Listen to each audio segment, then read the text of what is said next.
Hi, well as you can see I'm a mess and I have so many projects going. I just can't spend a ton of time on this, but hopefully it's helpful to you super geeks out there. If you're new to OBS and Riverside or whatever, this probably is not for you unless you like to scrape your knuckles on the wall. But anyways, things I didn't mention in this video. If you are new to it, understand that VoiceMeeter will add a bunch of virtual audio drivers or devices, I should say, to your system, and so it might change some default behaviors, like your headphone won't work, so you have to go in there and you change what your headphone is pointing to, stuff like that. No big deal, but just you should be aware it adds a complexity to your system you should know about. The second thing is I forgot to mention in OBS in the audio monitor you want to set a delay because the video will go to the virtual camera pretty quickly to Riverside. In fact, I don't have trouble with it. It works really well. But the audio may need to you may just need to slow down the video a little bit to get the audio to catch up the other way. Whatever it is, if you put in that like 100 milliseconds or whatever into the delay thing in the audio or front or back, it should fix that problem. So just you guys know what I'm talking about. And then the last thing is, after I was doing all this, OBS crashed, and it very rarely crashes for me. This is like actually a new build now, so they're probably ironing out some bugs. I guess that's something to do with all this nonsense that I'm doing to figure this out. All right, so on to the video. I hope it helps. Oh yeah, definitely read the comments, the description. If there's something changes in this video that I learned something new or it's wrong, if it's really wrong, I'll take the video down. But if it's just some couple of things I need to point out or some sort of fixes, it'll be in the comments below. Thanks. Oh, and if you have any ideas on how to do this better, leave a comment. All right, on to the video. A healthy level here in Riverside, I can barely hear myself. If I tap on the microphone, it sort of gets up there. If I talk really close to it, I still can't get it. Now, we have a client that a big corporation, huge. Everybody's heard of them. Anyway, I can't get any control of their technical people, but when their guy gets on our show, this is what it looks like. And we can barely hear him. But we can hear him well enough that it's okay. We can ask him questions, whatever. But it's just borderline that we can hear him at all. However, in post, his voice is perfectly well because even though it's low, there's no noise in his signal. So, as far as producing him in the show, it's no problem because although he has a low signal, it's a very clean signal. But it's a problem in hearing him, and it's just sort of like nerve-wracking looking at these low levels. So this is what I want to try and solve today. Okay, I'm going to take you through the quick steps to do excuse me, to do this thing, whatever. All right, so the first step is to install the audio monitor plugin for OBS. You can get it at the site below. Just search OBS audio monitor and you should see something like this. Download it, install it.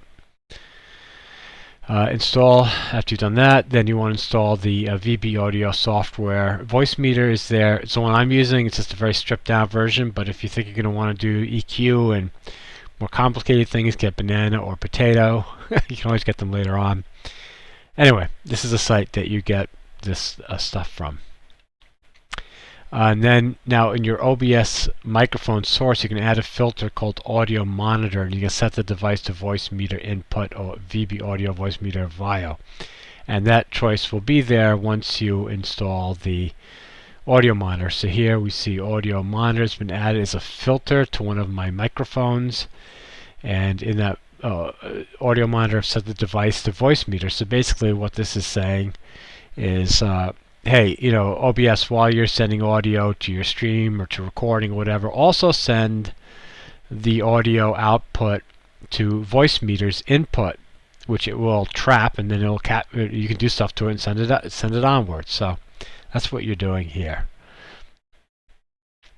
So again, to recap, so VoiceMeeter is listening to its VoiceMeeter input, its virtual driver, which you've added as an audio monitor in OBS. So you added it as an audio monitor in OBS, and it's sending it to VB Audio VoiceMeeter VIO. And VoiceMeeter is now taking that and sending it to as an input as VoiceMeeter output VB Audio, which Riverside can pick up as a mic input. before we want to pick it up, we want to do some work to it. So the virtual input is the again, that input that OBS is sending it to through the audio meter. And so you select that in the virtual, actual virtual input is automatically set to that. So it assumes that the virtual input you want is that. So it's already set there. What we need to do is we need to select the B below to send it to the virtual output, which is B. Now, this is what's confusing to me about VoiceMeeter, stuff like that. Like, I wish they'd make the B look like the B over to the right, and the virtual, it just said B virtual out over there. So there's a lot of these like quirks about VoiceMeeter that flummox us all. But you know, you can't complain. It's pay what you want software. So anyway, once you've done that, once you basically sent the virtual input to the virtual output, you can now use VoiceMeeter to increase the gain. You can either do it through the input, which is the fader under virtual input, or you can do it as the output. Either one, and then you just raise it till you see in Riverside that it's at the level you want. Of course, you don't want it to clip or anything. And this is what it'll look like in Riverside. You'll see, I picked here as a mic the VoiceMeeter output. Again, the output doesn't appear as anything in VoiceMeeter software because it's always just outputting this, so it just assumes that if you want it, there's nothing you can do with it. If you want, you do something with it. Again, this is another thing that sort of makes VoiceMeeter a little bit head scratching to me, but now I understand it, I think. Okay. And to recap, so in OBS we have a microphone. It's doing the mic input to stream a recording as it always does, but the audio monitor plugin is also allows us to send that audio after OBS has processed it in any way that we want to the VoiceMeeter through that input plugin, and then we go into VoiceMeeter and we go into software and we can work with it. In this case, I'm only increasing the digital gain, and I'm sending it to Riverside so I can get good levels in Riverside. I can hear what the person is saying, though I don't believe the audio quality is any different with the meters being low because generally these software send such a clean signal. Anyway, this is the 4.5 minutes, the very short version of this trick, and hopefully it works or it's on the right path.